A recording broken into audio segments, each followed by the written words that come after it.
சங்கீதம் 1:1. துன்மார்க்கருடைய ஆலோசனையில் நடவாமலும் பாவிகளுடைய வழியிலே நில்லாமலும் பரியாசக்காரர் உட்காரும் இடத்தில் உட்காராமலும். இந்த வசனத்திலிருந்து நாம் அநேக காரியங்களை பார்க்க துவங்கினோம். ஆமென்.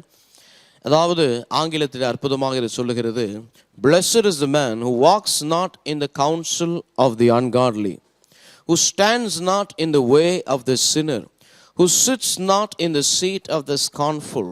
இந்த மூன்று காரியத்தை நாம் பார்க்க துவங்கினோம். Amen. Walking, standing and sitting. இந்த மூன்று காரியங்கள் நாம் ஒவ்வொரு நாளும் செய்கிறோம். நாம் நடக்கிறோம், நாம் நிற்கிறோம், நாம் உட்காருகிறோம். அப்போ கர்த்தர் பாருங்க, சங்கீதக்காரன் அற்புதமாக சொல்லியிருக்கிறார், நீங்கள் துன்மார்க்கனுடைய ஆலோசனையிலே நடக்காதீங்க. ஆமென். தெளிவாக பேசுகிறார். Do not walk in the counsel of the ungodly. It will end up in destruction. அழிவிலே கொண்டு போய் அது உங்களை முடிச்சிடும். அதாவது யாருடைய ஆலோசனையிலே நீங்கள் நடக்கிறீர்கள் இன்றைக்கு என்பது ரொம்ப முக்கியம். உங்களுக்கு தெரியும் நீங்கள் யாருடைய ஆலோசனையில் நடக்கிறீர்கள் என்று. நீங்கள் தேவ ஆலோசனையில் நடக்கிறீர்களா, அல்லது மனிதனுடைய ஆலோசனையில் நடக்கிறீர்களா, அல்லது உலக போக்குற அந்த போக்கின் ஆலோசனையிலே நீங்கள் நடக்கிறீர்களா? யாருடைய ஆலோசனையிலே நீங்கள் நடக்கிறீர்கள்? வேத வசனத்திலே நீங்கள் நடப்பீர்களானால் நான் சொல்லுகிறேன், if you walk by the word of God, by abiding in the word of God, then you will never walk in the counsel of the ungodly. You will never fulfill the works of the evil. அதாவது சத்துருவினுடைய தீமையான காரியத்தை நீங்கள் செய்யவே மாட்டீங்க. ஏனென்றால் நீங்கள் எப்படிப்பட்ட ஆலோசனை நடக்கிறீங்க? தேவ ஆலோசனை, தேவனுடைய வார்த்தை எப்படிப்பட்டதா இருக்கிறது என்று வேதம் சொல்லுகிறது. சங்கீதம் 119 அதிகாரம் 105 வசனம் சொல்லுகிறது, என்னுடைய வார்த்தையின் கால்களுக்கு தீபமும் என் பாதைக்கு வெளிச்சமாய் இருக்கிறது. அப்படிப்பட்ட ஒரு ஆலோசனை, எப்பொழுதுமே அது வெளிச்சம், எப்பொழுதுமே அது தீபம், எப்பொழுதுமே இருளில்லாத ஒரு பாதை, இருளில்லாத ஒரு வாழ்க்கை. கர்த்தர் சொல்லுகிறார், யார் ஆலோசனையிலே நீ நடந்து கொண்டிருக்கிறாய்? இன்றைக்கு உன்னை யோசித்து உன்னை பரிசோதித்து பார். யார் ஆலோசனை? உன் சுய ஆலோசனையிலே நீதிமொழிகள் அற்புதமாக ஒரு வசனம் இப்படியாக சொல்லுகிறது, man's ways are always right before his eyes. மனிதனுடைய வழிகள் எப்பொழுதும் அவனுக்கு முன்பதாக சரியானதா இருக்கும். அவன் ஒரு கணக்கு போடுகிறான், அவன் ஒரு விதத்திலே அவன் யூகிக்கிறான், அவன் ஒரு விதத்திலே தீர்மானிக்கிறான். அப்போ கர்த்தர் சொல்றாரு, மனிதனுடைய வழி எப்பொழுதும் அவனுடைய கண்களுக்கு எல்லாரும் செய்கிறது அவர்கள் பார்வைகளுக்கு சரியாக தான் இருக்கும். ஆனால் தேவ பார்வைக்கு, தேவ வசனத்திற்கு, தேவ ஆலோசனைக்கு ஏற்றபடி இருக்கிறதா என்று பார்த்து நீங்கள் என்ன பண்ணணும்? இன்றைக்கு நடக்கணும். அப்பொழுது நீங்கள் ஜீவனை பெறுவீர்கள். இந்த காலகட்டத்திலே நன்றாக புரிந்து கொள்ளுங்கள், தேவ ஆலோசனை தேவை. ஏனென்றால் அநேகருக்கு வேலை இருக்கிறது கிடையாது. அநேகர் வேலை தேடுகிறார்கள். அநேகர் வியாபாரம் செழிக்க முடியாமல் இருக்கிறது. சூழ்நிலைகள் நிமித்தம் வேற வியாபாரம் செய்யலாமா என்று யோசிக்கிறார்கள்.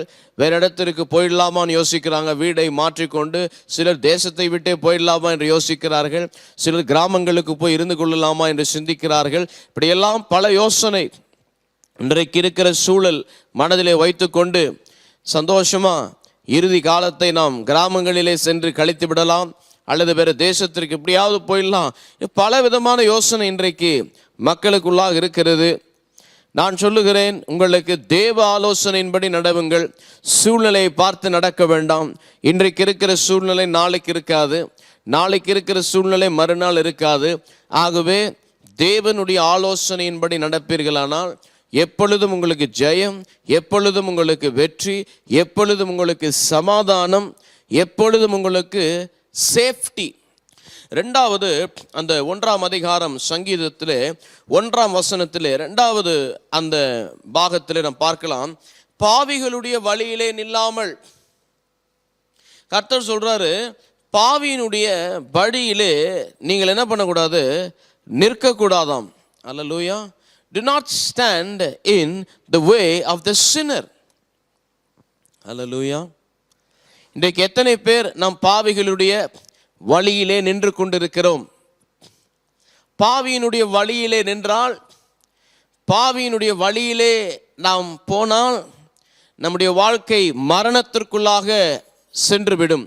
வசனம் சொல்லுகிறது, நீதியின் பாதையில் ஜீவன் உண்டு, பாவத்தின் பாதையில் மரணம் உண்டு. வசனம் தெளிவாய் சொல்லியிருக்கிறது. ரோமருக்கு எழுதின புஸ்தகம் 6ஆம் அதிகாரத்தில் பாவத்தின் சம்பளம் மரணம், ஆமென், நீதியின் சம்பளம் ஜீவன். ஆகவேதான் இயேசு பாவத்தை நீக்கி நீதியை நமக்கு கொடுத்திருக்கிறார். அப்போ ஒரு பாவத்தின் வழியிலே நாம் நிற்போமானால், ஆமென், அவர்களுடைய வழியிலே நாம் செல்லுவோமானால், ஒருவேளை அப்பொழுது நமக்கு தெரியாமல் இருக்கலாம், பிறகு அதனுடைய விளைவுகள் நிச்சயமாக மரணமாக இருக்கும். ஆகவே கர்த்தர் சொல்லுகிறார், ஜாக்கிரதையா இருங்க, என்ன பண்ணாதீங்க, பாவிகளுடைய வழியிலே நிற்காதீங்க, அவங்களுடைய ஆலோசனையிலே, அவங்களுடைய செயல்பாடுகளிலே, அவர்களுடைய போக்கிலே நீங்க என்ன பண்ணாதீங்க, போயிடாதீங்க, அந்த வழியிலே நீங்க போயிடாதீங்க.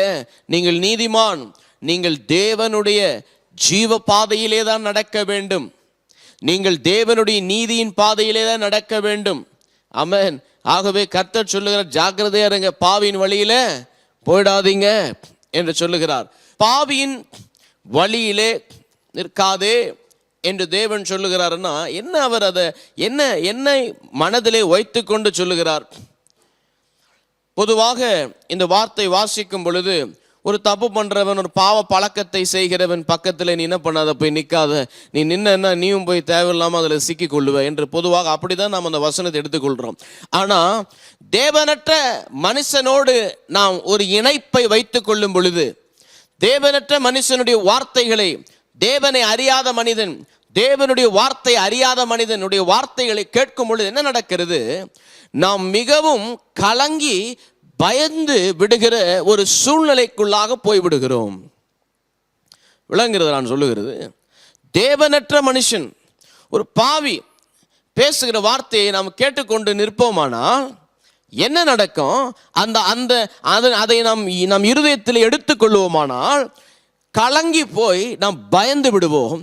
அதன் நிமித்தம் நம் வாழ்க்கையிலே ஜெயிக்கவே முடியாது. அதுக்காக தான் சங்கீதக்காரன் சொல்லுகிறான், பாவியின் வழியிலே நிற்காத, பாவியினுடைய ஆலோசனை கேட்காத, பாவியினுடைய எந்த வார்த்தையும் பேசாத, அதை உள்ள வாங்கிக்காத, அது உன்னை கலங்க பண்ணிடும், அது உன்னை பயத்திற்குள்ளாக கொண்டு போயிடும். இன்றைக்கு அநேக கிறிஸ்தவர்கள் இருக்கிறார்கள், ரட்சிக்கப்படாத மனிதர்கள், ரட்சிக்கப்படாத மனுஷர்கள் பேசுகிற வார்த்தைகளை கேட்டு அவர்கள் கலங்கி பயந்து போயிருக்கிறாங்க. ஆமென். உதாரணத்திற்கு சொல்றேன் பாருங்க, அநேக ரட்சிக்கப்படாத மக்கள் செய்கிற காரியம் என்ன? 50 வயசானா மூட்டு வலி வந்துடும், எலும்பு சம்பந்தப்பட்ட வலி வந்துடும், 60 வயசானா நிச்சயமாக இருதய சம்பந்தப்பட்ட வியாதி வந்துடும், வயசான 50 தாண்டினால சிலருக்கெல்லாம் 40லே சுகர் வியாதி வந்துடுது என்று எல்லாரும் பேசிக்கொண்டு எல்லாரும் உடற்பயிற்சி செய்கிறார்கள். எல்லாரும் போய் அதற்குரிய மருத்துவத்தை சிறு வயதிலிருந்து எடுத்துக்கொள்ளுகிறார். அதெல்லாம் நல்லது தான், அப்படி இருக்க வேண்டியது தான். ஆனால் கர்த்தருடைய ஜனம், கர்த்தருடைய இயேசுவின் இரத்தத்தினாலே மீட்பையும் ரட்சிப்பையும் சுகத்தையும் சமாதானத்தையும் விடுதலையும் நித்திய ஜீவனையும் பெற்ற அந்த புதிய ஜீவன், அந்த கிறிஸ்துவின் ஜீவனை பெற்ற அந்த ஜனம் இதை கேட்கும் பொழுது அவங்களும் மைண்டில் ஒன்று ஃபிக்ஸ் பண்ணிக்கிறாங்க. 50 வயசுனா எனக்கும் எலும்புகளிலே வியாதி வந்துடும், இல்லை எலும்புகள் தேய்மானம் ஆகிவிடும், இருதயத்தில் பாதிப்பு வரும், இது வரும் அது வரும்னு சொல்லி என்ன பண்ணுறாங்க? அவங்கள் பயந்து போய் அவங்கள் தங்கள் வாழ்க்கையை அந்த ஒரு பாதையிலே நடக்கிறார்கள். எப்படி நடக்கிறாங்க? வியாதி வந்துடும், நான் இன்றைக்கு 40 வயசு, 50 வயசுல நான் ஜாக்கிரதையா இருக்கணும், 60 வயசுல ரொம்ப ஜாக்கிரதையா இருக்கணும், 70 வயசுல நான் வீட்டை விட்டே வெளியே போகக்கூடாது, ஏனென்றால் ஏதாவது எனக்கு வந்துடும். ஏனென்றால் இப்படி தேவனற்ற ஜனம் பேசியிருக்கிறார்கள். பேசினதை இவர்கள் கேட்டிருக்கிறார்கள். அதன் நிமித்தம் அவர்கள் இருதயம், அதாவது அவங்க வாழ்ற வாழ்நாளெல்லாம் கலங்கி போய் தான் வாழுகிறார்கள். வாழுகிற வாழ்நாளெல்லாம் அவர்கள் இருதயம் பயத்தோடு தான் இருக்கிறது. ஆகவேதான் சங்கீதக்காரன் சொல்லுகிறான், நீங்கள் என்ன பண்ணக்கூடாது? துன்மார்க்க, அதாவது பாவியினுடைய வழியிலே நிற்கக்கூடாது. நின்றால் தேவையில்லாமல் அவருடைய வார்த்தைகளை கேட்பீர்கள். அந்த வார்த்தையை கேட்டுவீங்கன்னா அது நிமித்தம் நீங்கள் இன்ஃப்ளூயன்ஸ் ஆயிடுவீங்கன்னா அது நிமித்தம் உங்கள் வாழ்க்கையே தொலைந்து போகும்.